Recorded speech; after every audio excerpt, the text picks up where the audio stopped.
Hello everyone, मैं हूं आपके tutor Sushma Tripathi and welcome back to our channel your junction India. ये फ्रेंड्स, जैसा कि आप देख रहे हैं सर्ट्स एंड इंडाइसेस, इसकी आज हमारी दूसरी क्लास है। फर्स्ट क्लास हम ऑलरेडी डिस्कस कर चुके हैं। उसमें हमने क्या किया था, यस रिवाइज करिए। उसमें हमने क्या किया था, घातांक के बारे में देखा था, इंडाइसेस के बारे में किया था। घातांक क्या होता है, क्या मीनिंग होता है उसका, उसमें आधार क्या होता है, बेस क्या है, पावर क्या है, ये सारा कुछ हम डिस्कस कर चुके हैं। उसी के साथ में हमने देखा था कि घातांक के नियम क्या होते हैं, रूल्स ऑफ इंडाइसेस, ये भी हम डिस्कस कर चुके हैं, है ना। पूरा डिटेल में डिस्कस किया था, आपको एग्जांपल्स के साथ भी एक्सप्लेन किया हुआ है। तो होप आपने वो किया होगा अच्छे से। और सपोज अगर आपने नहीं देखा है तो उसका जो लिंक हम डिस्क्रिप्शन बॉक्स में दे देंगे, आई बटन में भी दे देंगे, आप वहां से चेक कर सकते हो। ठीक है, उसको अच्छे से देख लेना, क्योंकि जब हम आगे सम्स करेंगे तो उसमें बहुत बेनिफिशियल होगा आपको। जैसा मैंने कहा था, basic concept plus short trick, और फिर सारे क्वेश्चंस जो आपके एग्जाम्स में आ चुके हैं, आ सकते हैं, वैसे क्वेश्चंस हम यहाँ पर डिस्कस करेंगे। ठीक है ना। तो अभी आज हम करेंगे करनी पार्ट। ठीक है, करनी को थोड़ा सा ब्रीफ में समझेंगे कि करनी है क्या, और फिर उसके भी हम रूल्स देखेंगे। ठीक है, तो आगे स्टार्ट करते हैं। देखिए, सर्ट्स और इंडाइसेस, यहाँ पर मैंने आपको जो है घातांक संबंधी नियम रूल सारे बता दिए हैं। ठीक है, छोटी छोटी सी क्लास है, आप एक साथ बैठ के भी देख सकते हो, साथ के साथ नोट्स बना सकते हो, है ना। अभी करनी करेंगे हम। क्या हुआ, आज हम क्या कर रहे हैं, यस यहाँ देखिए, आज हम कर रहे हैं सर्ट्स। सर्ट्स को हम हिंदी में कहते हैं करनी। ठीक है, करनी से संबंधित काफी प्रश्न पूछे जाते हैं एग्जाम में। सिंप्लीफिकेशन करना होता है उसका। मान लीजिए ऐसे कुछ दे दिया है आपको, जोड़ना है, घटाना है, ठीक है, मल्टीप्लाई करना है, इस टाइप के क्वेश्चंस आते हैं। तो उसको आप कैसे करेंगे, या फिर भिन्न सर्ट्स करने वाले हैं। ठीक है, सर्ट्स को हम हिंदी में कहते हैं करनी, है ना। अब करनी, करनी कैसे, ऐसे आपने देखा होगा, √2 को हम इंग्लिश में √2 पढ़ते हैं, करनी में दो, करनी में तीन, है ना। ऐसा आपने देखा होगा। ये क्या है, ये क्या है, शॉर्ट्स है। हम जानते हैं कि ये शॉर्ट्स हैं, इनको हम करनी कहते हैं। अब ये एग्जैक्टली है क्या, वो देखिए। क्या होता है, मान लीजिए कि अगर ए कोई धनात्मक पूर्णांक है, धनात्मक पूर्णांक क्या हो गया, पॉजिटिव इंटीजर। पॉजिटिव इंटीजर्स क्या होगा, काउंटिंग 1 2 3 4 5 6 7 8, है ना। ये क्या होता है, धनात्मक पूर्णांक। तो मान लीजिए ए कोई धनात्मक पूर्णांक है, इंटीजर है, और एन, एन भी एक धनात्मक पूर्णांक है। ठीक है, अब यहाँ पर क्या होगा, अगर मैं ए का एनवा मूल लिखूं, ए का एनवा मूल, समझ में आ रहा है, ए का एनवा मूल मतलब ए की घात 1/n। अगली बात समझ में, ए की घात 1/n, अगर मैंने इसको ऐसे लिखा तो ये क्या हो जाएगा, इसको मैं ऐसे लिख सकती हूँ, एन, जो कि बराबर होगा इसके। ठीक है, और ये क्या है, हमारी करनी है। इसकी जो है हम एग्जैक्ट वैल्यू नहीं निकाल पाते। मान लीजिए √2 है, तो अगर हम इसको सॉल्व करना स्टार्ट करें तो इसकी हमें एग्जैक्ट वैल्यू नहीं मिलती है। जैसे अगर हम इसको सॉल्व करते जाएं तो आगे डॉट डॉट, एग्जैक्ट वैल्यू जो भी सोर्स है ना, जो भी करनी है, उसकी आप एग्जैक्ट वैल्यू नहीं निकाल पाते हैं। ठीक है, और ये क्या होता है, एनवा मूल होता है। ठीक है, तो आगे बढ़े हम। मूल समझ में आया आपको। अगर मैं लिखूं ए की घात n, ये घात है ना इसका n, तो अगर उसको मैं बटे में कर दूं तो वो क्या हो जाएगा, मूल हो जाएगा। समझ में आई बात। तो आगे बढ़ते हैं, आइए रूल्स देखते हैं, रूल्स ऑफ इंडाइसेस, क्या करने के नियम हैं वो देखते हैं। देखो, पहला नियम ये होता है, अब ये क्या है, ये क्या है, अगर यहाँ पर मैं कोई लिखूं n और ये a, जैसा कि आप जान चुके हो ये क्या है, इसका, इसको हम इसका ऑर्डर भी कहते हैं, ऑर्डर ऑफ सॉर्ट्स। तो ये क्या है, n है, nवा मूल है, इसको मैं कैसे लिख सकती हूँ, 1/n के रूप में लिख सकती हूँ। मान लीजिए अगर यहाँ पे दे दिया है 3, ये 9 ले लीजिए, या इसको मैं 8 बना, तो ये क्या हो जाएगा, इसको हम कैसे लिख सकते हैं। ठीक है, यहाँ पर ये 1/3।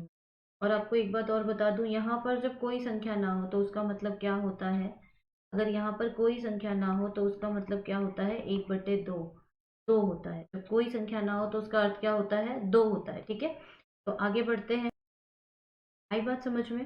देखो, इसका क्या मतलब है, बहुत इजी सा है, ये हमें क्वेश्चन सॉल्व करते समय यूज कर सकते हैं हम इसका। ठीक है, अगर कोई भी नंबर ऐसे दिया हुआ है, मान लीजिए यहाँ पे 5 दिया हुआ है, इसके अंदर 7 है, तो इसको हम कैसे लिख सकते हैं, 7 की घात 1/5, या 7 का पांचवा मूल। ठीक है, इसको हम ऑर्डर ऑफ सॉर्ट्स भी कहते हैं। ओके, तो ये समझ में आ गया आपको। अगर मैं ऐसे लिख दूं 27, तो इसका क्या अर्थ हो जाएगा, 27 की घात 1/5। 3। आ रही है बात आपको समझ में? ये करनी का पहला नियम होता है कि हम करनी को इस तरीके से लिख सकते हैं और इसका मीनिंग भी यही होता है, ठीक है। दूसरा रूल देखिए आप। पहला हम सीख चुके हैं, पहले का क्या अर्थ है, क्या करेंगे, बटे में करके लिख देंगे। जो भी यहाँ पर n होगा, जो भी उसका ऑर्डर होगा, उसको हम बटे में करके लिख देंगे। अब दूसरा रूल आप देखिए, दूसरा रूल क्या होता है, अगर कोई भी दो संख्या करनी के अंदर, ठीक है, कोई भी संख्या रूट के अंदर मल्टीप्लाई हो रही है तो उसको हम अलग अलग करके लिख सकते हैं।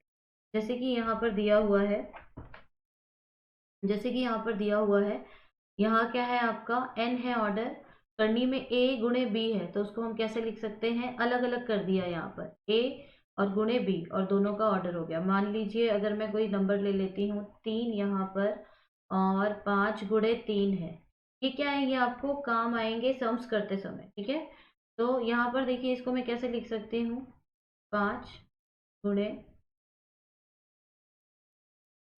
आगे बात समझ में, इसको हमने विभक्त करके लिख दिया, इसको हम अलग अलग करके लिख सकते हैं। एक और एग्जाम्पल ले लेते हैं, एक और एग्जाम्पल ले लेते हैं। देखिए यहाँ पर अगर मान लीजिए कि इस समय हम ऑर्डर कुछ नहीं लेते हैं, 7 × 2 है, तो इसको मैं कैसे लिख सकती हूँ, यहाँ पर n कुछ नहीं लिखा, मतलब n कितना होगा, 2 होगा, ठीक है। तो ये हो जाएगा 7 × √2। आगे बात समझ में, हम इसको अलग अलग करके लिख सकते हैं, ये है हमारा दूसरा रूल। आगे बढ़ते हैं तीसरे, जैसे मल्टीप्लाई हो रहा था, गुणा हो रहा था, तो हमने उसको अलग अलग करके लिखा। वैसे ही यहाँ पर डिवाइड हो रहा है, तो ये भी हम अंश और हर के रूप में लिख सकते हैं।